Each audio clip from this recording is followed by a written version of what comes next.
بسم اللہ الرحمن الرحیم۔ السلام علیکم جی، میں ہوں وارث اقبال اور آج میں پیش کر رہا ہوں مسلمانوں میں ایک ایسے مرتد گروہ کی کہانی کہ جس نے حجر اسود کو کعبے سے جدا کر کے تقریباً 22 سال اپنے پاس رکھا اور حجاج کرام کا کئی بار اس قدر قتل عام کیا کہ مسجد الحرام اور آب زمزم کا کنواں لاشوں سے بھر جاتے۔ اس گروہ اور ان کی کارستانیوں کے بارے میں جاننے کے لیے یہ ویڈیو مکمل دیکھیے۔ یہ کون لوگ تھے اور کیسے اس مقام کو پہنچے؟ آئیے تاریخ کے اوراق دیکھتے ہیں۔ یہ لوگ کرامتا تھے۔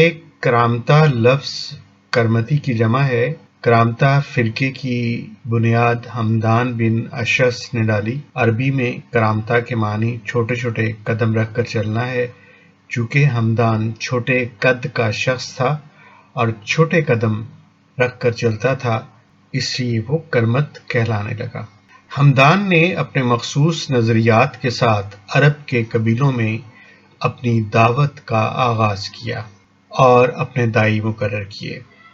وہ اپنے پیروکاروں سے مختلف قسم کے صدقات کی مد میں رقم بھی اکٹھا کرتا رہا اور اسی رقم کو اپنی تحریک بڑھانے کے لیے استعمال کرتا رہا۔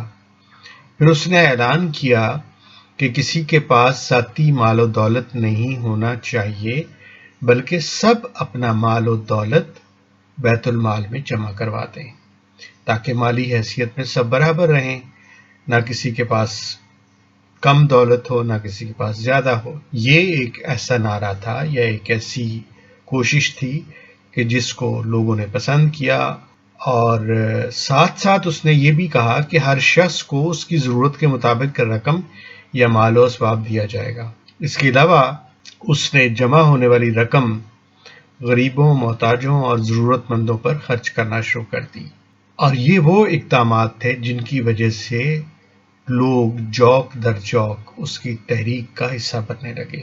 پھر آہستہ آہستہ اس نے اپنے دائیوں کو حکم دیا کہ وہ اسلحہ بھی جمع کریں۔ چنانچہ لوگوں نے یعنی ان کے دائیوں نے اسلحہ بھی جمع کرنا شروع کر دیا۔ جب اس کی تحریک بڑھنے لگی، اس کے عقائد کے یعنی اصل عقائد کی گرہیں کھلنا شروع ہوئی۔ اس نے اپنے نئے عقائد کا اظہار کرتے ہوئے لوگوں کو تعلیم دی کہ ظاہری شریعت و اعمال کی ضرورت نہیں، نہ نماز نہ روزے کی کوئی ضرورت ہے۔ گویا کہ اسلام کے بنیادی عقائد سے ہی اس نے انحراف شروع کیا۔ اس تعلیم کا نتیجہ یہ نکلا کہ کرامتا کی اخلاقی حالت دن بدن بگڑتی چلی گئی، یہاں تک کہ وہ ہر قسم کی بدکاری میں مبتلا ہو گئے۔ پھر ان کے عقائد میں یہ بھی شامل کر دی گئی کہ جو کرامتا نہیں ہیں وہ واجب القتل، اور کرامتا کے مخالفین کا خون کرامتا کے لیے حلال ہے۔ جو لوگ مخالفت نہ کریں لیکن کرامتا مذہب میں داخل نہ ہونا چاہیں، ان سے بھی جزیہ وصول کیا جائے۔ 279 ہجری تک انہوں نے اتنی طاقت پکڑ لی تھی کہ بڑے بڑے والیان ریاست بھی ان سے خوف کھاتے تھے۔ انہوں نے اپنا ایک شہر بنا لیا تھا جس کے گرد ایک فصیل اور خندق بنائی اور اس طرح اسے محفوظ بنا لیا۔ یہیں سے وہ کاروائیاں کرتے اور اپنے مخالفین پر ظلم و جبر کرتے۔ وہ اپنے مخالفین پر اتنا ظلم کرتے کہ ان کی دہشت راج کرنے لگی۔ کرامتا نے اپنی تبلیغ میں یہ اعلانات بھی کرنا شروع کر دیے کہ امام مہدی کے آنے کا زمانہ قریب ہے اور امام مہدی کرامتا میں سے ہوں گے، اس لیے لوگ ان کی تحریک میں اور شامل ہونا شروع ہو گئے۔ یہاں تک کہ عراق و بحرین کے لوگ ان کی تحریک میں شامل ہو گئے، کوفہ و بصرہ کے لوگ شامل ہو گئے۔ پھر ایک ایسا وقت آیا کہ عراق و دمشق میں ان کے نام کا خطبہ پڑھا جانے لگا۔ چونکہ عباسی حکومت کمزور تھی، اس لیے کرامتا نے ان کی کمزوری کا خوب فائدہ اٹھایا۔ وہ قافلوں کو لوٹتے، جسے چاہتے قتل کرتے، جسے چاہتے پناہ دیتے۔ جب ان کا قہر حد سے بڑھنے لگا تو عباسی خلیفہ نے ایک لشکر کرامتا کی سرکوبی کے لیے بھیجا اور فتح حاصل کی۔ عباسیوں نے ان کے امیروں کو اذیتیں دے دے کر قتل کر دیا۔ کرامتیوں پر اس شکست کا الٹا اثر ہوا۔ انہوں نے شاہی فوج سے لڑنا سیکھ لیا اور اب ان کے حملوں میں شدت آ گئی۔ وہ اپنے مخالفین کو گوریلا حملوں میں مار دیتے۔ یوں ان کی دہشت ہر طرف قائم ہو گئی۔ کچھ ہی سالوں میں ان کے ایک امیر زکریا نے خود کو امام الزمان کا نائب ظاہر کیا اور ہزاروں لوگ اس کے ساتھ ہو گئے، یہاں تک کہ اس نے عباسی لشکر کو بھی شکست دے دی۔ ان کے خوف کا یہ عالم تھا کہ عباسی خلیفہ اپنے لشکر سے یہ کہتا کہ 80,000 کا لشکر 20,000 لوگوں سے کیسے شکست کھا سکتا ہے، اور اس خوف و ہراس کی وجہ سے ان کی قوت مسلسل بڑھتی چلی گئی، اور یہاں تک کہ انہوں نے مکہ آنے والے حاجیوں کو لوٹنا اور قتل کرنا شروع کر دیا۔ کہا جاتا ہے کہ ان کے حملوں میں تقریباً 20,000 حجاج کرام شہید ہوئے اور کئی لاکھ دینار کرامتا کے ہاتھ لگے۔ بغداد میں کوئی گھر ایسا نہیں رہا جو مصیبت کدہ نہ ہو اور جہاں سے آہوزاری کے نالے بلند نہ ہوئے ہوں۔ حاجیوں کے قتل عام کی خبر جب بغداد پہنچی تو خلیفہ بغداد نے ایک بڑا لشکر بھیجا جس نے کرامتا کو وقتی طور پر ایک بڑی شکست سے دوچار کیا۔ زکریا کو گرفتار کر لیا گیا اور پھر اسے مار دیا گیا اور اس کی لاش کئی روز تک بغداد میں لٹکی رہی۔ یوں کچھ وقت کے لیے کرامتا کی کمر ٹوٹ گئی، لیکن کچھ ہی عرصے بعد انہوں نے پھر سر اٹھایا اور کوفہ و بصرہ کو تاراج کیا اور مال اسباب لوٹ کر اپنے جائے پناہ میں پہنچا دیا۔ اس دوران انہوں نے عباسی خلیفہ کے بھیجے لشکر کو بھی شکست دے دی۔ اب تو ان کے حوصلے اور بڑھ گئے اور اپنے رہنما ابو طاہر کی قیادت میں مکہ معظمہ میں داخل ہو گئے۔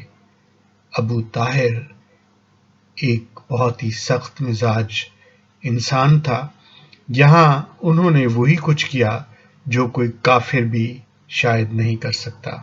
انہوں نے خانہ کعبہ کو نقصان پہنچایا، حاجیوں کو اس قدر قتل کیا، بلکہ قتل عام کیا کہ مسجد حرام اور آب زمزم کا کنواں لاشوں سے بھر گئے۔ سب سے بڑھ کر یہ کہ وہ حجر اسود کو اٹھا کر اپنے ساتھ لے گئے۔ کہتے ہیں کہ جب وہ یہ سب کچھ کر رہے تھے تو وہ حاجیوں کو قتل کرتے ہوئے کہتے تھے کہ کہاں ہے ابابیل، کہاں ہے ابابیل۔ تقریباً 22 سال حجر اسود ان کے پاس رہا، بعض لوگوں کے خیال میں 24 سال کا عرصہ بنتا ہے۔